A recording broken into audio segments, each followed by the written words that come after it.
नमस्कार दोस्तों। Elon Musk तो हर कोई जानता है एलन मस्क के बारे में।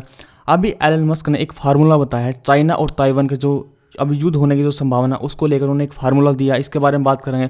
और अभी एक फार्मूला उन्होंने रशिया और यूक्रेन को लेकर भी दिया था, जिसके वजह से दोनों के बीच में शांति हो सके। उन्होंने एक ट्विटर के ऊपर एक पोल करवाया था। उन्होंने कहा था कि जो रशिया ने कुछ यूक्रेन की जो टेरिटरी को अपने कंट्रोल में ले लिया, अगर यूएन उनके ऊपर एक फेयर तरह से एक इलेक्शन करवाए, अगर वहाँ के लोग चाहते हैं कि हम रशिया का पार्ट बनना तो रशिया का पार्ट बन सकते हैं। तो उसके बाद उन्होंने क्रीमिया के बारे में बात कही। उन्होंने कहा था जो क्रीमिया तो पहले एक रशिया का पार्ट हुआ करता था, तो इसके लिए उन्होंने एक वोट करवाया था और काफ़ी लोगों ने यहाँ पे जो नो का ऑप्शन किया था। अब आपके दिमाग में ये आया होगा, अब जैसे चीन रशिया को सपोर्ट करता है तो वैसे ही एलन मस्क ने भी रशिया को सपोर्ट करना शुरू कर दिया होगा। देखो, बात ये थी कि जब रशिया और यूक्रेन के बीच में युद्ध हुआ तो एलन मस्क की जो एक कंपनी स्टारलिंक, उन्होंने 15,000 स्टारलिंक किट यूक्रेन को दिए थे।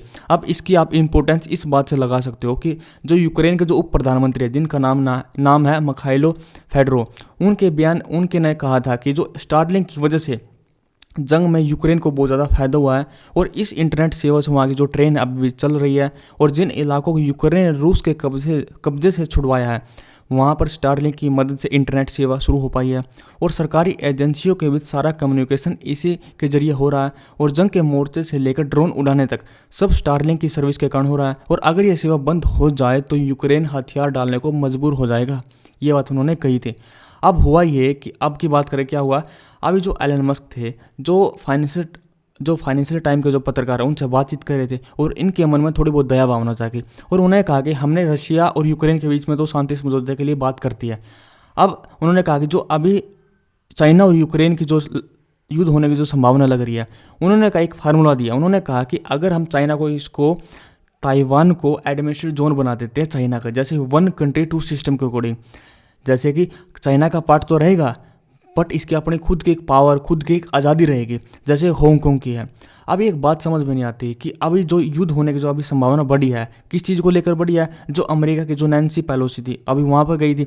हालांकि चाइना ने मना किया था कि अगर आप वहाँ पर आए तो हम आपके प्लेन के ऊपर अटैक कर देंगे या ताइवान के ऊपर अटैक कर देंगे।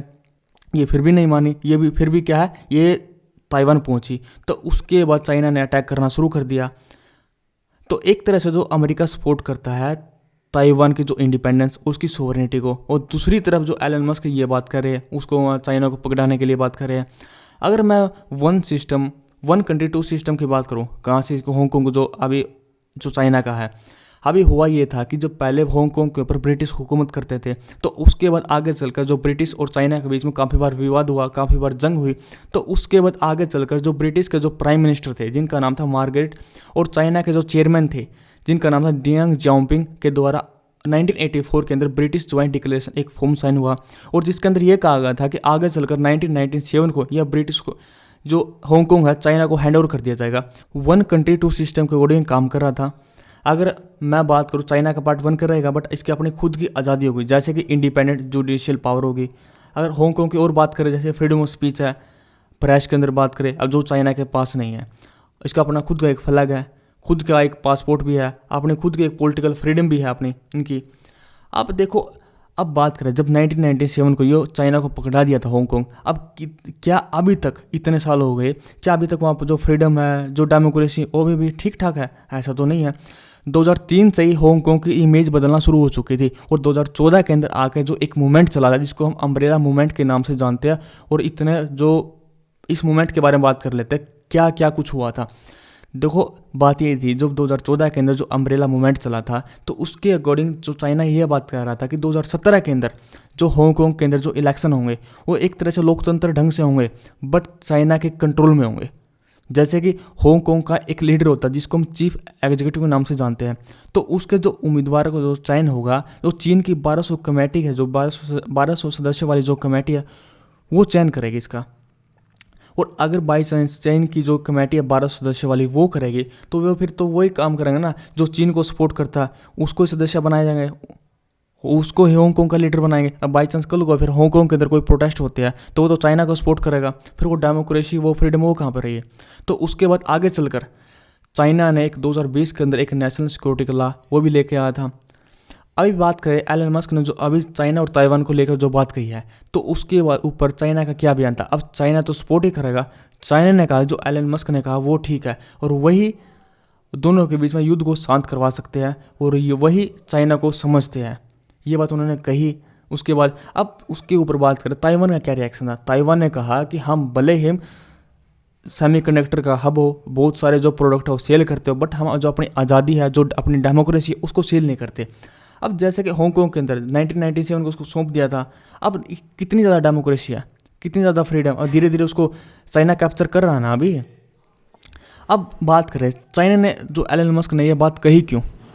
देखो ये सब बात कही एलन मस्क ने अपने फ़ायदे के लिए, क्योंकि एलन मस्क की जो टेस्ला कंपनी है, सबसे ज़्यादा एलन मस्क को फ़ायदा किस चीज़ से होता है, टेस्ला कंपनी से। और अब टेस्ला की जो मैन्युफैक्चर कहाँ पे हो रही है, चाइना के अंदर।